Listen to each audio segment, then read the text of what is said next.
As a researcher, I came from a background of it's not in the book, right? It's peer-reviewed papers. It's go out and find the authors who are working in the space and trying to understand what they haven't published yet. It's cutting-edge research. Go to the conference, talk to people, attend the lectures, and then bring those ideas back in the lab and start trying stuff. Now I've got this whole bookshelf behind me of leadership and management books because I didn't know what I was doing. Hi, I'm Becky. Welcome to Short Story Long.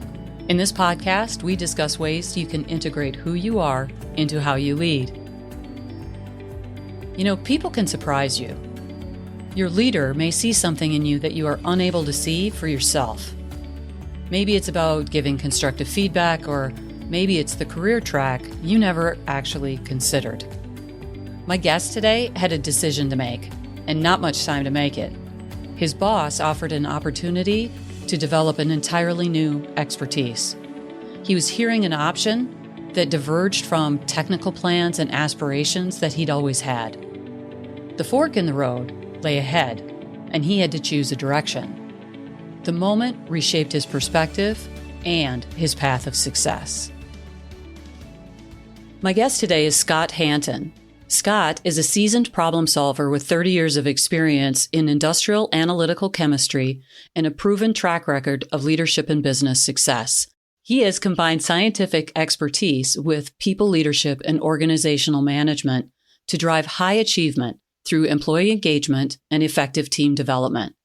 Scott is a hands-on servant leader and skilled communicator. He's passionate about empowering individuals and teams to exceed their goals through positive leadership. Hi, Scott. It's wonderful to have you join me today, and I'm excited to hear about one of the inflection points in your life. Thank you, Becky. I'm happy to be here. And thank you for that introduction. It sounded great. Well, it's impressive. That's why it's fun to be able to talk about, right? So I know that we're going to be talking about one of these inflection stories in your life today. And I honestly do appreciate that not all stories start in the middle, but that's where I'm going to start today. So as you think about this inflection point that you will discuss with me today, what can you share with me about the key choices that you faced at that particular time in your career? So as I was sitting in the chair trying to make that decision, some of the choices that I was facing in that moment were, am I ready to go from a high degree of competence to a high degree of incompetence by crossing that line? Was I willing to change my dream, my ambition of where I wanted my career to go? But that was balanced by a real need that I have for things to go right, for things to be done properly. One of my core values is excellence, and this was an opportunity to have more influence, have a seat at the table for when key decisions were being made for the organization. Yeah. So when you're thinking about being in that moment, and especially that idea from competence to incompetence, as you described that, what would be the decision that you would make if you had stayed within competence? What would that have looked like? So at that point, I was a pretty successful researcher. I was leading projects, I was making a difference, I was publishing papers, I was building an external reputation for my ability to do innovative science. The change was going to be to set that aside and start on the technical management ladder, where I had no training, no experience, but had a desire to help people and a desire to help our organization make the right kinds of decisions moving forward. Okay. So big decision, right? Step away from all of that analytical chemistry and all of that information that you had studied for so long and then worked with for so long.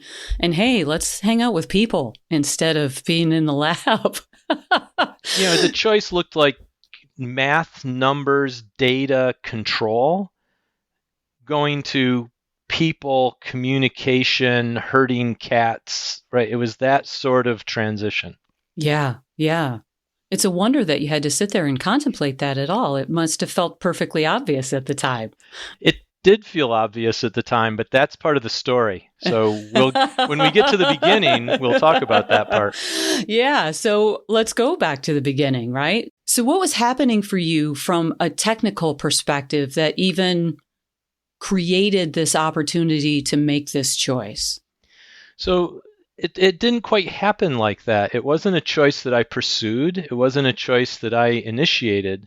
It was a choice that was put in front of me, and I was given about 3 heartbeats to try to make a decision. Mm. And so all of the things that I was talking about the trade-off or the decision had to be done in the moment because I was not prepared for the conversation. It was a surprise conversation to me.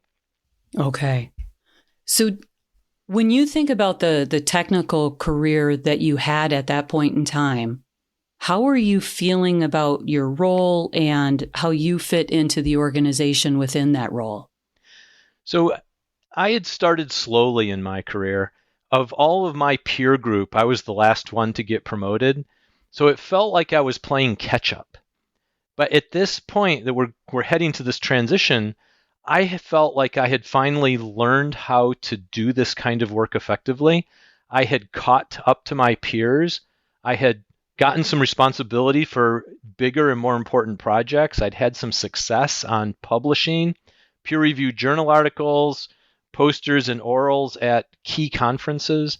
I felt like if you think of a metaphor of a flower blossom opening, that blossom was just opening. It was just getting to the point of creating some beauty when this decision came. And for me, it was a lot of work and sweat and effort to get those petals to open. And then I was being asked to make a different decision.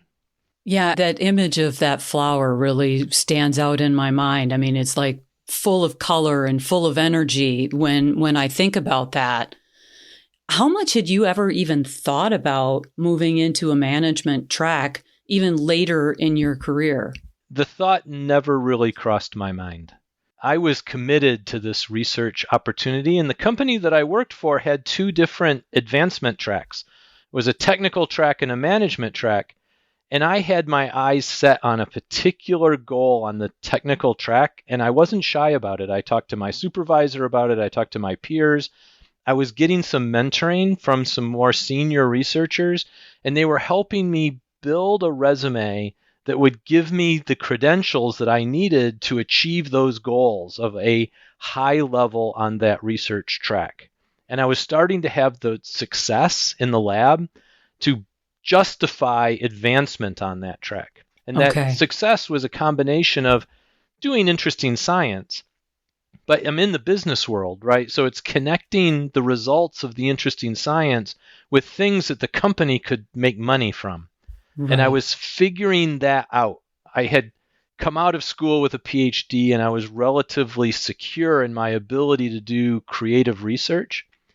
But it took me some time to learn how the industry worked and where the value of that research was, and to train myself to follow the research threads that had more lucrative outcomes for the company rather than just chasing my curiosity. Mm-hmm. And it was that combination of matching the curious research with the things that mattered. And that's the point where I was just getting to. That was the flower that was just opening. And what's really powerful about that is that you had moved forward to really understand so much of the organizational dynamics at that point in time. And my guess is that during your PhD, you weren't really learning much about organizational dynamics and how you had to do science for the purpose of profit kind of exercises. And it makes a lot of sense, right? That it takes you a little bit of time to be able to say, oh, wait a second, I don't get to do it just because it's interesting. I need to be able to do this for a business purpose. And yet this day comes. Talk me through that day a little bit. How did you enter into that discussion with them? So my boss, who I need to say that I liked a lot, and he was treating me well. He was helping me. He was getting me the right kinds of connections within the organization. So I was meeting the right people, working with the right people to build my career on the technical ladder where I wanted to go. But anyway, Bob called a meeting and he asked me to meet him in his office. And so it was the usual knock on the door. Hi, how are you? How's the weather? Right? All the small talk. Get through the small talk. And then Bob says, Scott, I've decided to take another role within the company. And as I move out of this management role, I really want you to take this role on. And in that moment, I'm thinking, Bob, we've had this conversation. All right. You know what my goal is. You've helped me build up my skills to reach that goal. And I watch what you do, and I don't want to do what you do. It makes perfect sense to me that you are moving out of this role. This role's crazy. Why would anyone want that job? And Bob's a smart guy. And he said, Scott, I realize you might feel this way, but I am moving and there needs to be a replacement manager. And if you say no to this opportunity, and at this point he's sliding a folded piece of paper across the desk to me, said, this person's going to say yes, and you will report to her. And so with great trepidation, I reached down for the piece of paper to open it to see who he's thinking of next. And he must have just watched my face fall. It was like, there is no way. There is no way I'm reporting to her. It's not going to work. We don't agree on anything. And she's more my competitor than my colleague. Okay. And so I fold the paper back closed and I slide it back across the desk to Bob and say, Bob, can we start this conversation over again? Bob says, sure, get out of here. So he tells me to leave his office. I close the door. I have to knock on the door. He gives me the same small talk about the weather and gives me the whole same speech about he's moving on and he really liked me to take over for him. And what do I think? And my response is, Bob, thank you very much for thinking of me. I accept. And in the back of my mind is, Scott, what are you doing? Right? This is crazy. But at that moment, I was choosing between a future that I understood, right? A research future that I enjoyed and I was starting to be good at. But I could see this giant obstacle, which was the name on the piece of paper. And I really didn't want to go through a period of conflict with this other human that I knew was coming because we disagreed on everything. And if we were going to disagree on everything, I would rather be the supervisor than the supervisee. Mm-hmm. And if I was going to be engaging in conflict with this person and perhaps some other people, I wanted to have Bob's support. I wanted to have line management support because Bob wouldn't be having that conversation with me without his boss's support. And I was worried, based on my understanding of this other person, of how she would engage in the decisions that needed to be made. I simply didn't have faith in her ability to make those decisions. Okay. And in that moment, I decided it was better for me, better for the team that I was working with, to be in the chair at the table than to say, nah, you can have it. Right, right. One felt like a bigger risk than the other, it sounds like. Absolutely. I felt in some ways that the research future, that path that I was on, ended in that moment. It's not that I couldn't stay in the lab and do research. It's that I could foresee difficulties and conflict and waste of time and waste of effort that wouldn't lead to the research outcomes that I had been seeking. Or I could change, help other people do that research, get to where my vision was on the research, even though I wasn't doing it. I could help other people meet those goals. And I could prevent a whole bunch of conflict and waste of effort. Absolutely. And I wonder a little bit about that decision, because as you tell that story, it feels as though it was less about, yes, I choose to be a leader in this capacity and in this way, and more of, if it's between the two of us, then I choose me. And so it feels a little bit like kind of a forced love kind of a circumstance. I mean, how true would you say that that is? I never sought that role. And the only reason I took it was because I was confident I could do a better job than the other person who was under consideration. Okay. Okay. Did you ever find out if that was a true risk or not? Like he would have actually followed up his conversation with you to go to her? Oh, short answer, no. Longer answer, she was angling for the job. She was, as much as I was saying, I'm heading for this research position on the technical ladder, she would talk at lunch, in the lab, in the hallways of when I'm your boss. So she was openly competing for the job. So Okay. it resonated with me that she had some background that would justify her in the chair, but I didn't have confidence in her ability to deliver. Okay. Yeah. One gift that came out of this conversation was that Bob engineered her being transferred to another group in parallel with me taking his role. And so there was a whole piece of conflict that disappeared, which Okay. was fantastic. And it's not that she was gone. She was just in a different organization reporting to somebody else. We still had to interact, but it wasn't sort of the day-to-day conflict with a direct report who you don't agree with that I was worried about. Right. So that conflict didn't actually surface in the same way. I'm sure that interactions weren't necessarily always, sunshine and rainbows, but certainly, at least like you say, it's not that direct reporting relationship with that. And you talked about, and I'm paraphrasing here a little bit, that she had cultivated some of these skills and capabilities in order to be in that role. What were the characteristics that Bob saw in you that made him talk to you first? So for about a year prior to this, I'd been a team supervisor. So I had 4 or 5 direct reports. And that team had been a mess. And so one interesting thing about that team is that the previous supervisor of the team took himself out. It's like, I'm not good at this. I don't want to be supervisor anymore. And so when I became the supervisor, I had somebody who was significantly older than I am, many levels higher than me in the company, and who had just said, no, I'm out of the supervisor chair. But he really went out of his way to help me be a better supervisor. Mm. He taught me a lot, which I greatly appreciate. I also really respected his ability to say, I'm bad at this. And it's bad for me to be bad at it, but it's bad for our whole team that I'm bad at it. And so he helped me be the supervisor. What Bob could see is a team went from chaos and indecision to a team that became highly functional.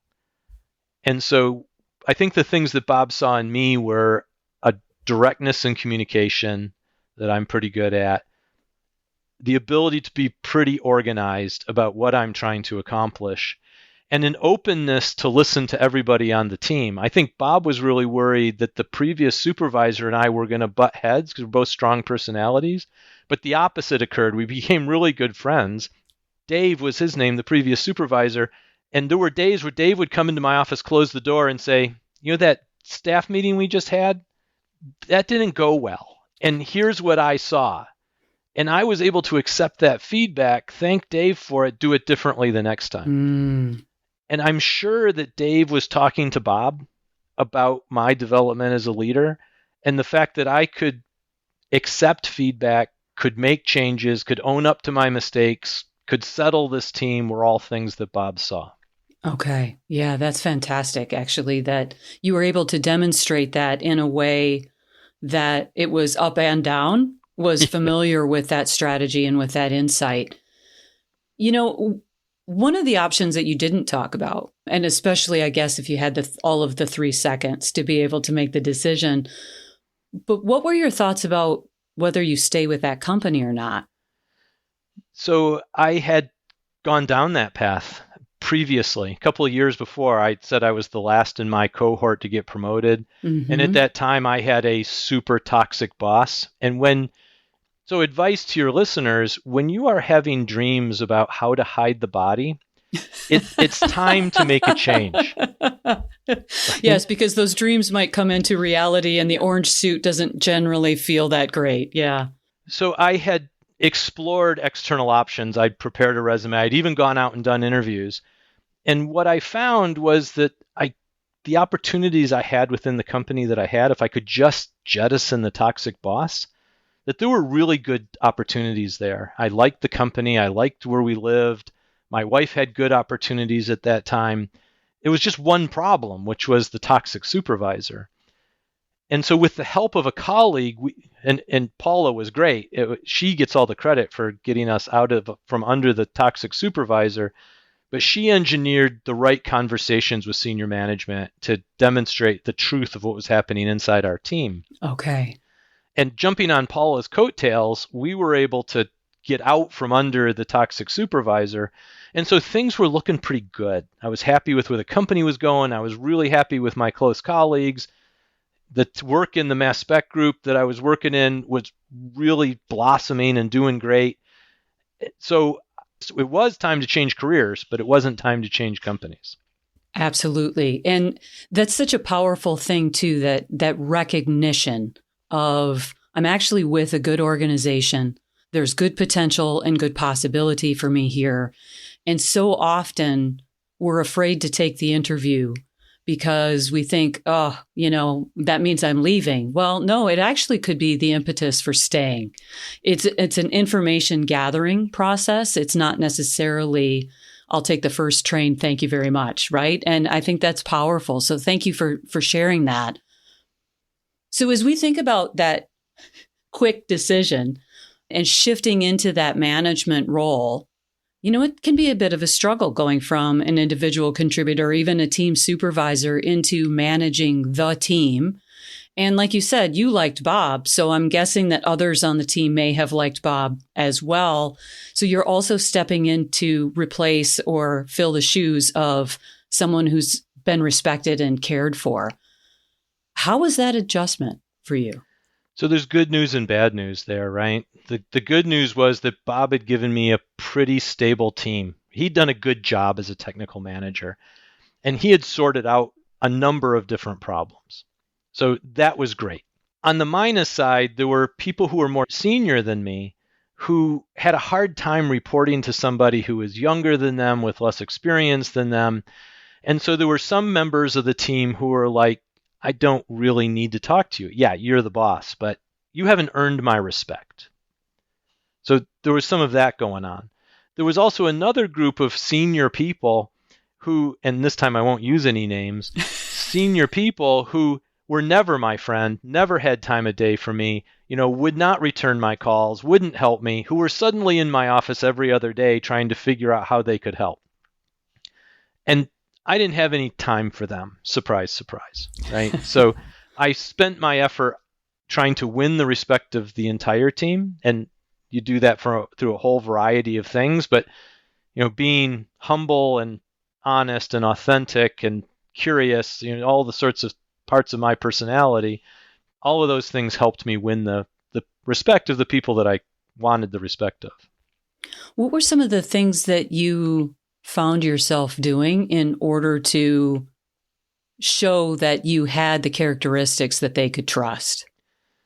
I think for me, there was two key things. One is learning. There was just so much about management that I didn't know. And it was hard to learn. Once Bob moved off to his other position, the other technical managers who we all reported to a director, they spent the first 2 years of my tenure as a technical manager taking advantage of my ignorance. So we'd go into a capital budget planning, and they all knew how to do that, and I didn't know how to do it. And so for the first 2 years, my team got nothing out of the capital budget planning because I didn't know how to compete for that money. Or we go into performance review, and at that time it was a graded ranking system, and I had no idea how to do it. And so for the first 2 years, my team ended up on the bottom of the graded ranking because it was not worth any of their time to teach me. They were simply taking advantage of my ignorance. Mm. So I had to be open with my team about what I knew, what I struggled with, what some of these outcomes were, and ask for help. And so another thing to your listeners, asking for help is super powerful because it shows people that you're not faking it. It shows people that you're not just an idiot, right? It shows people that you are willing and taking the effort in order to make things better. But then I also had to reach outside of my director's umbrella to find other managers who would teach me, because my peers didn't want to teach me. It was a benefit to them that I didn't know, so they could take advantage. Yeah, that was a big disincentive for them Right. in order to have you learn any of those pieces, because they would lose So, in their mind. well, and the downside for them is they forced me to learn. And as I learned, I got good at this. Right? And over the years in that situation, I got better at it than they did. And sort of in the long run, if they'd have cultivated me as a colleague and helped me, I would have helped them. Right? But they cultivated me as an enemy and an antagonist, so that's the role I played. Right? And I simply beat them at their own game. In terms of being in that management role, essentially competing with the other managers beneath that director and trying to maintain that talented team that you had, what were some of the things that you discovered about yourself that really needed to shift and change in order to be the best leader that you could be? I got a piece of advice from, at the time, she was a peer. Later, she became a boss. And she said, Scott, do you want to be effective or right? And the key word in that sentence is or. So as a PhD researcher who was responsible for innovation, my job was to be right. And I had to transition from being right to being effective. So there were times in conversations with my team or conversations with my peers where I could make a statement that would show them that what they said was 90% correct or 80% correct. And what I learned was that wasn't important.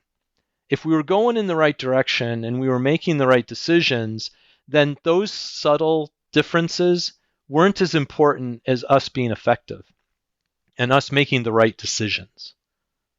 And I had to transition my role from being at the tip of the spear about being right from a scientific and research perspective to pushing other people forward and enabling the entire team to be successful.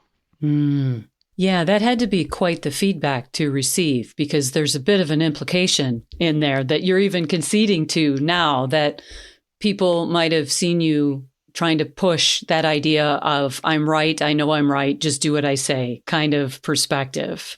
But there was this essence within the company, especially in the research ranks, where our job is to be right. That's the point of the exercise, is to be right. And if we are right, then people will see that we are right, and then we'll be effective.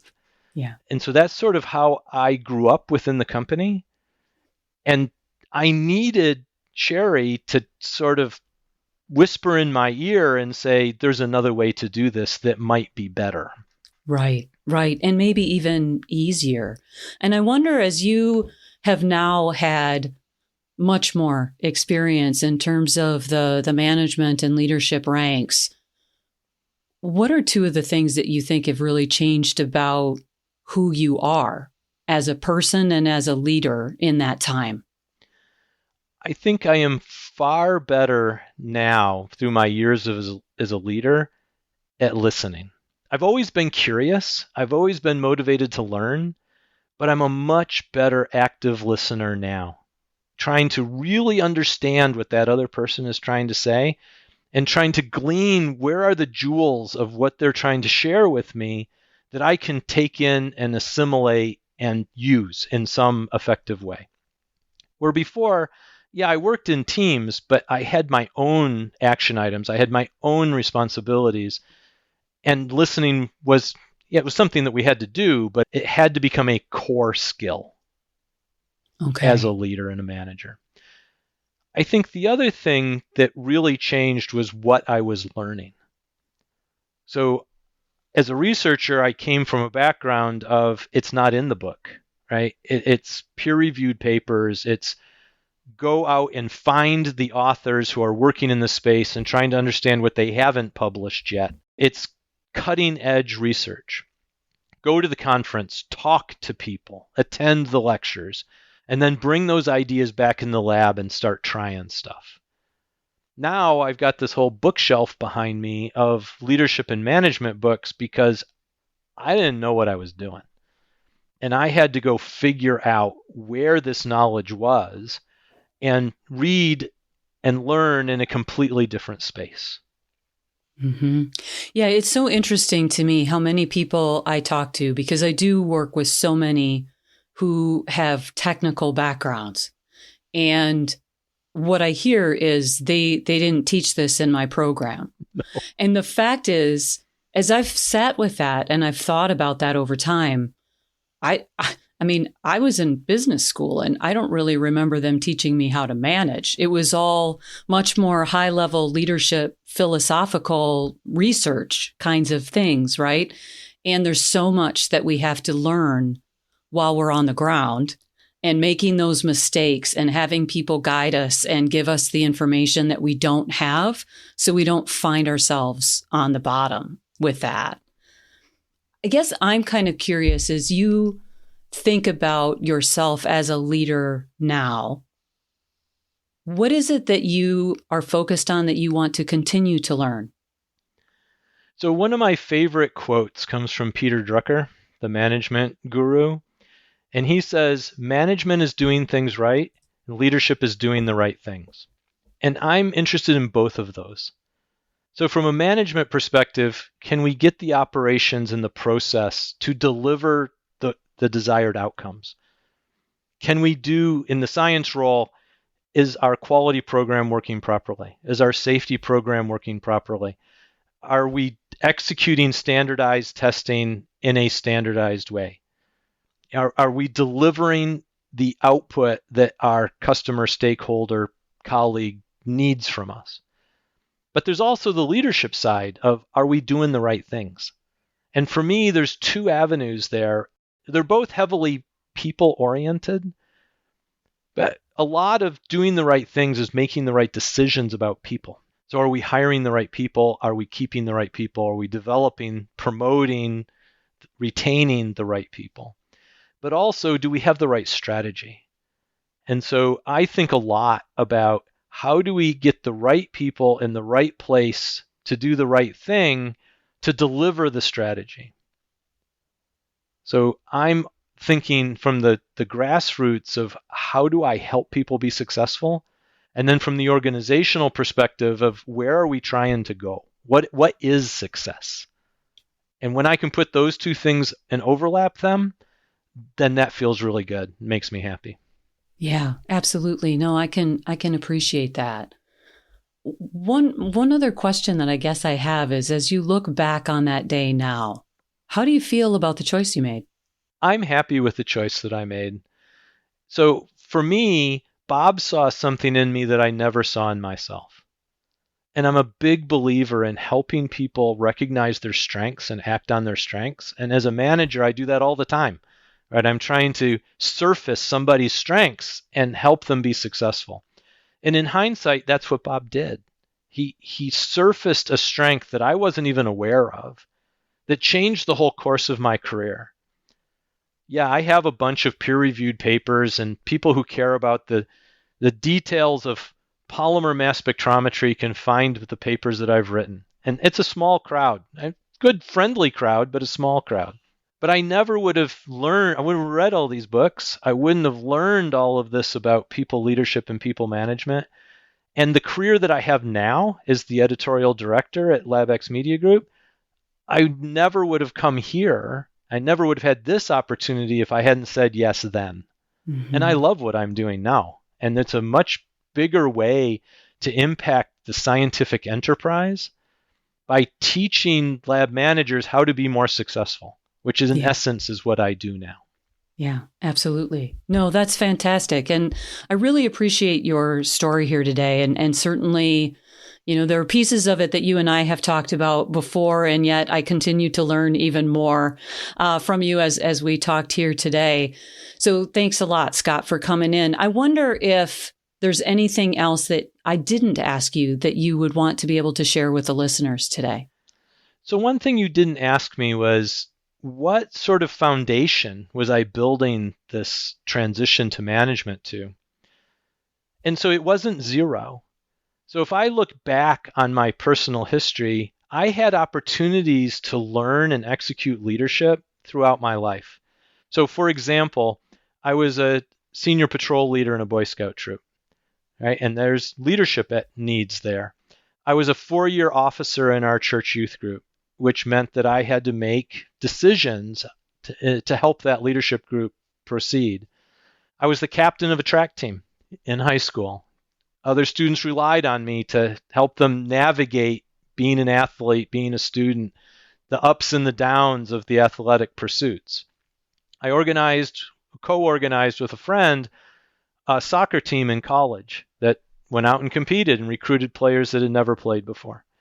And so there were these building blocks that gave me the opportunity to be successful in this role. And I hadn't strung those pearls together, but looking backwards, I can see them. And so if you're out there listening to this podcast, my advice to you, if you're facing a transition, is look backwards too and see if there's some pearls that can be strung together that are going to give you some confidence when you take that step across that chasm through this transition. Mm-hmm. One other thing I want to add is that my dad was a longtime vice president in a bank. And he didn't do science and I didn't do banking, right? And we had a great relationship, but we struggled to talk to one another about what we did.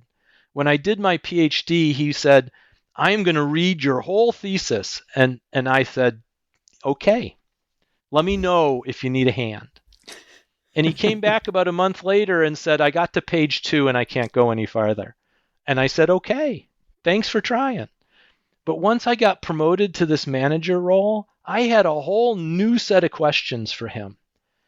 And in our family, my mom was the one who talked, right? If I was on the phone with them, what I heard from my dad was, "Hey, Scott, good to have you call. Let me find your mom." Right? And then at the end of the call, it was, "Great to hear from you. Looking forward to talking to you next time." Right? And there was nothing in between those things. Right, it was my mom and I talking. But now I could go to dinner with just my dad, and I could ask him management and leadership questions, and it was a great bonding exercise for us. And it helped me understand some of the things that I had just heard at the dinner table as a kid, but I had no context for. And now I finally had some context to hang those things on.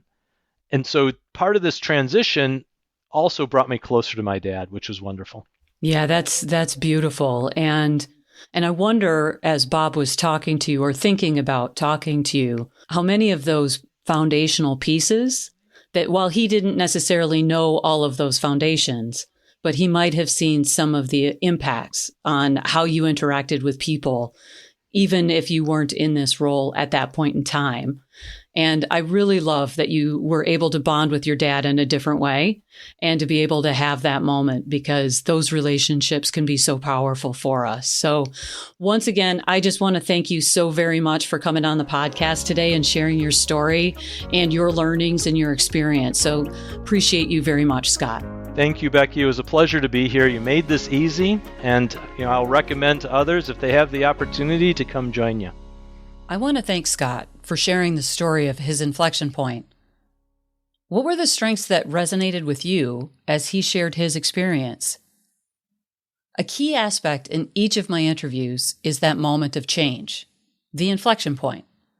What really stood out to me in Scott's story wasn't just the change, but the moments he had to make a decision. For the introverted skeptics among you, that must feel like a horrifying thing to have to do.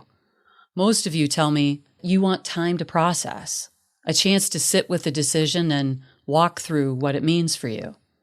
Yeah, Scott didn't get that. He had no warning, a brief glimpse at consequences of each option, and boom, must choose. A complete new career trajectory at the drop of a hat. Scott's experience is a great reminder that sometimes you don't get to have all the information. You use what you have available and take the leap. Personally, I'm a leap and then look type of person in many ways. The reason I can do that is because I trust that if it doesn't go my way, I will change course. In my IPEC coach training program, a foundation principle they teach is that there are no mistakes. I'm going to be honest with you, many of us struggled with that. Of course there are mistakes. I've actually come to embrace that foundation after some stress. So if you aren't there, I get it. My interpretation of it is this. You make a decision based upon the information you have when you choose. You never have 100% information. Sometimes you aren't even 100% certain that what you have is truly accurate. There's always room for interpretation, gaps in knowledge, or mental or emotional noise distracting you. Each decision is made based on what you knew and believed at the time. Later, when you try to be a Monday morning quarterback, you have more information, more experience, and more perspective. You're different, so it's reasonable that you may choose differently. It wasn't a mistake. You just didn't have the knowledge, experience, and perspective you have at the point when you think it was a mistake. That raises the other point that stood out to me as Scott shared his experience. He recognized and valued his technical expertise and experience. By his own sharing, he didn't feel like he knew how to be a manager of what needed to be done, like budgets, or a leader of who he had on his team. Admitting that to himself was probably, a little humbling. He's an exceptionally intelligent person who was used to knowing, and now he didn't have the expertise he needed. He did, though, know how to learn. He shifted that scholarly mind toward learning about management and leadership. He had some previous experience in different contexts that could get him started.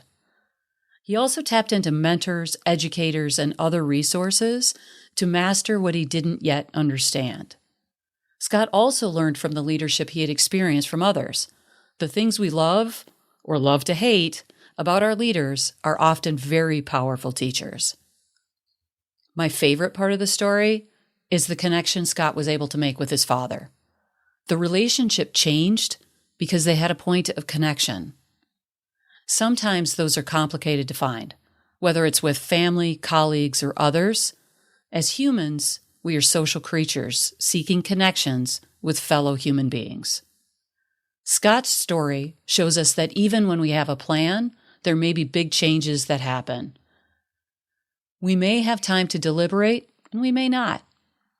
It's never a mistake to make a conscious choice. When you use the information that is available to you, you determine the next step, and then the next.